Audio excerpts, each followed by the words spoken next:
வணக்கம் நண்பர்களே, எப்படி இருக்கீங்க எல்லாரும்?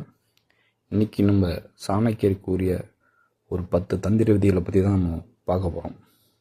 அது மெயினான தலைப்பு, அதனால் கொஞ்சம் கவனமாக கவனிங்க. இதில் 2வது விதி ரொம்ப முக்கியம். ஓகேவா? நம்ம தொடக்கமாக பார்க்கலாம். தலைப்பு யாரிடமும் கருணை காட்டாது. இந்த 10 தந்திர விதிகள் உன் வாழ்க்கையை காப்பாற்றும் என்று நம் ஆச்சாரிய சாணக்கியர் கூறுகிறார். ஒரு மனிதன் வாழ்க்கையில் விழுந்து நொறுங்குவதற்கான முக்கிய காரணம் என்ன தெரியுமா? அவன் கெட்டவன் என்பதல்ல, அவன் பலவீனமானவன் என்பதும் அல்ல, அவன் அதிகமாக நல்லவன் என்பதுதான். ஒரு காலத்தில் அருண் என்ற இளைஞன் இருந்தான். அவன் எல்லாருக்கும் உதவி செய்தான். அவன் எல்லாரையும் நம்பினான். அவன் யாரையும் சந்தேகப்படவில்லை. ஆனால் வாழ்க்கை அவனுக்கு என்ன கொடுத்தது தெரியுமா? துரோகம், ஏமாற்றம், அவமானம். ஒரு நாள் அவன் முழுவதும் உடைந்தான். அந்த நேரத்தில் அவன் சந்தித்தான் ஒரு முதியவரை. அந்த முதியவர் சொன்னார், நீ நல்லவன் இல்லை, நீ முட்டாள். அந்த ஒரு வார்த்தை அவன் வாழ்க்கையை மாற்றியது. அன்பு நண்பர்களே, நம்ம அடுத்த 10 விதிகளை பற்றி தான் நம்ம பார்க்க போகிறோம். அதுக்கு முன்னாடி, இது என்னோடய ஓன் வாய்ஸ் நண்பர்களே, இது ஏஐ வாய்ஸ் கிடையாது, என்னோடய ஓன் வாய்ஸ். அதனால் எல்லோரும் சப்போர்ட் பண்ணுங்கள், சப்ஸ்கிரைப் பண்ணுங்கள் நம்ம சேனலை. ஓகேங்களா? வாங்க நம்ம 10 விதிகளை பார்க்கலாம். விதி 1, எல்லோருக்கும் நல்லவன் ஆகாதே. அந்த முதியவர் ஒரு கதை சொன்னார். ஒரு கிராமத்தில் முருகன் என்ற மனிதன் இருந்தான். அவன் எல்லோருக்கும் உதவி செய்தான். ஒருவர் கடன் கேட்டால் கொடுத்தான். ஒருவர் வேலை கேட்டால் செய்தான். ஒருவர் அழைத்தால் ஓடினான். ஒரு நாள் அவன் கஷ்டத்தில் விழுந்தான். அவன் எல்லாரிடமும் போய் கேட்டான். யாரும் வரவில்லை. அந்த நாள் அவன் புரிந்து கொண்டான், நல்லவன் என்பது மதிப்பு அல்ல, அது பயன்பாடு என்பதை புரிந்து கொண்டான்.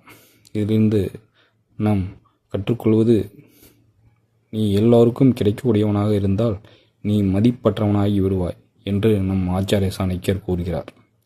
விதி 2, கருணை எல்லோரிடம் காட்டாதே. இதுதான் முக்கியம் நண்பர்களே. வாங்க பார்க்கலாம். முதியவர் மறுபடியும் சொன்னார். ஒரு பாம்பு குளிரில் உறைந்தது. ஒரு விவசாயி அதை காப்பாற்றினான். அவன் அதை வீட்டுக்கு கொண்டு போய் வெப்பம் கொடுத்தான். சில நேரத்தில் பாம்பு உயிர் பெற்றது. உடனே அந்த விவசாயியை கடித்தது. மரணிக்கும் முன் அவன் கேட்டான், நான் உன்னை காப்பாற்றினேன், நீ ஏன் என்னை கடிக்கிறாய்? பாம்பு சொன்னது, நான் பாம்பு, அதுதான் என் இயல்பு. இதிலிருந்து கற்றுக்கொண்ட பாடம் என்னவென்றால், தவறான மனிதருக்கு காட்டும் கருணை அது உன் முடிவாக மாறும் என்று நம் ஆச்சாரிய சாணக்கியர் கூறுகிறார். விதி 3, மௌனம் ஒரு ஆயுதம். ஒரு அரசன் இருந்தான். அவன் அதிகமாக பேசினான். அவன் எல்லா ரகசியத்தையும் வெளியே சொன்னான். அவனை சுற்றியவர்கள் எல்லாம் அவனை பலவீனத்தை தெரிந்து கொண்டார்கள். ஒரு நாள் அவன் சிம்மாசனம் இழந்தான். மற்றொரு அரசன் மிகவும் குறைவாக பேசினான். அவன் முகத்தில் எதுவும் தெரியாது. அவன் மனதில் என்ன இருக்கிறது என்று யாருக்கும் தெரியாது. அவன் நீண்ட காலம் ஆட்சி செய்தான். இதிலிருந்து நாம் கற்றுக்கொள்ளும் பாடம், மௌனம் சக்தி, அதிக பேச்சு அது உங்களுடைய அபாயம் என்று நம் ஆச்சாரிய சாணக்கியர் கூறுகிறார். விதி 4, முழுமையாக யாரையும் நம்பாதே. அருண் தனது நண்பன் மீது முழு நம்பிக்கை வைத்தான். அவன் பணத்தையும் கொடுத்தான். அவன் ரகசியங்களையும் சொன்னான். ஒரு நாள் அந்த நண்பன் மறைந்தான். பணமும் போனது, ரகசியமும் வெளியானது. அவன் உடைந்து போனான். முதியவர் சொன்னார், நம்பிக்கை இருக்கட்டும், ஆனால் கட்டுப்பாடு உன்னிடம் இருக்க வேண்டும் என்று நம் ஆச்சாரிய சாணக்கியர் கூறுகிறார். விதி 5, உன் பலவீனம் யாருக்கும் தெரியக்கூடாது. ஒரு பெண் அவள் தனது துக்கத்தை எல்லோரிடமும் பகிர்ந்தாள். சிலர் அவளை ஆறுதல் கூறினார்கள். ஆனால் சிலர் அவளது கண்ணீரை ஆயுதமாக பயன்படுத்தினார்கள். அவளை மேலும் காயப்படுத்தினார்கள். இதிலிருந்து கற்றுக்கொள்ளும் பாடம் என்னவென்றால், உன் காயங்களை உலகம் குணப்படுத்தாது, அது அதை பயன்படுத்தும் என்று நம் ஆச்சாரிய சாணக்கியர் கூறுகிறார். விதி 6, பயம் காட்டாதே. ஒரு புதிய ஊழியன் அவன் பயத்துடன் வேலைக்கு வந்தான்.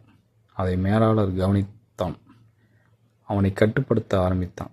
அவனை அதிகமாக வேலை செய்ய வைத்தான். மற்றொருவர் அமைதியாக இருந்தான், தைரியமாக நடந்தான். அவனை யாரும் தொட்டதே இல்லை. இதிலிருந்து நாம் கற்றுக்கொள்ளும் பாடம், உலகம் பலவீனத்தை தாக்கும், சக்தியை மதிக்கும் என்று நம் ஆச்சாரிய சாணக்கியர் கூறுகிறார். விதி 7, எல்லோரையும் ஒரே மாதிரி நடத்தாதே. ஒரு தலைவர் இருந்தார். அவன் எல்லாரையும் சமமாக பார்த்தான். அவனுக்கு மதிப்பு இல்லை. மற்றொருவர் யாருக்கு மதிப்பு கொடுக்க வேண்டும் அவர்களுக்கு மட்டும் கொடுத்தான். அவன் அதிகாரம் பெற்றான். இதிலிருந்து நாம் கற்றுக்கொள்ளும் பாடம், சாணக்கியர் யாருக்கும் மதிப்பு கொடுக்க வேண்டும், யாருக்கு மதிப்பு கொடுக்க வேண்டாம் என்று கூறுகிறார். விதி 8. உன் திட்டத்தை யாருக்கும் சொல்லாதே. ஒரு இளைஞன் ஒரு பெரிய திட்டம் வைத்திருந்தான். அதை நண்பர்களிடம் சொன்னான். அவர்கள் அதை முன்னதாக செய்து வெற்றி பெற்றார்கள். அவன் பின்னால் நின்றான். உண்மை என்னவென்றால், செய்த பிறகு பேசு, செய்ய முன் அல்ல என்று நம் ஆச்சாரிய சாணக்கியர் கூறுகிறார். விதி 9. உணர்ச்சியை கட்டுப்படுத்து. ஒரு காதல் கதை. ஒருவன் அதிகமாக பாசம் காட்டினான். அவன் முழுவதும் அவளிடம் சார்ந்தான். அவள் அதை பயன்படுத்தினாள். அவன் உடைந்தான். இதிலிருந்து நாம் கற்றுக்கொள்ளும் பாடம், உணர்ச்சி பலவீனம், கட்டுப்பாடு சக்தி என்று நம் ஆச்சாரிய சாணக்கியர் கூறுகிறார். விதி 10. உன்னை நீயே முன்னிலைப்படுத்து. அருண் இறுதியாக மாற்றமடைந்தான். அவன் எல்லோருக்கும் கிடைக்கவில்லை. அவன் எல்லாரையும் நம்பவில்லை. அவன் அமைதியாக இருந்தான். சில மாதங்களில் அவன் வாழ்க்கை முழுவதும் மாறியது. இறுதி முடிவு. இந்த உலகம் நல்லவர்களை பாதுகாக்காது, அது அவர்களை பயன்படுத்தும். ஆனால் தந்திரமானவர்களை யாரும் எளிதில் தொட முடியாது. நீ கருணை காட்டும் ஒவ்வொரு நேரமும் யாரோ ஒருவர் அதை பயன்படுத்தி கொண்டிருக்கிறார். நண்பர்களே, இதை மனதில் வைத்துக் கொள்ளுங்கள். சாணக்கியர் கூறும் கருணை என்பதை வைத்து சொல்லியிருக்கிறார். நன்றி நண்பர்களே. நம்ம அடுத்த ஸ்டோரியில் பார்க்கலாம். நம்ம channel Chanakya speaks Tamil. Subscribe பண்ணுங்கள், லைக் பண்ணுங்கள், கமெண்ட் பண்ணுங்கள். நண்பர்களே, நான் உங்கள்கிட்ட இன்னொன்று சொல்லணும். அது பார்த்திங்கன்னா, இது ஏஐ வாய்ஸ் கிடையாது.